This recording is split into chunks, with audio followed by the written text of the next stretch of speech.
తనుకున్నా లేదు భీమవరం అనుకున్నా అయిపోయింది. ఇప్పటికీ అంటే పిఠాపురం ఓకే. ఆయన ఇష్టం. బరిలో దిగొచ్చు, రేపు గెలవచ్చు, ఏదైనా జరగచ్చు.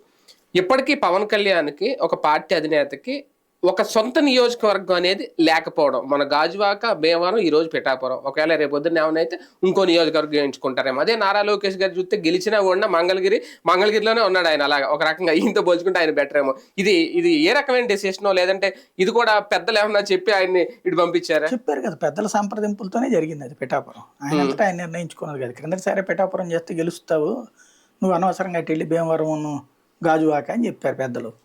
ఆ పెద్దలు చెప్పిన దాంతో ఈయన పిఠాపురం బెటర్ అనుకున్నారు. ఎందుకంటే అక్కడ ఏదో 90,000 ఏముంటాయట కదా కాపు ఓట్లు. కాపోట్లు ఉంటాయి. అలాగనే అక్కడ కూడా బలమైన అభ్యర్థి ఉన్నాడు మరి వర్మ. ఆయన ఏమి ఇప్పుడేమి కామ్గా కూర్చొని అనట్లేదు కదా, ఇండిపెండెంట్ గా ఉంది కదా. వంగగీత గారు ఇక్కడ నుంచి వెళ్ళారు కాకినాడ నుంచి.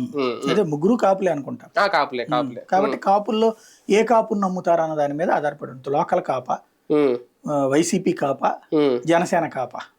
మళ్ళీ ఇక్కడ లోకల్ అంటారేమో.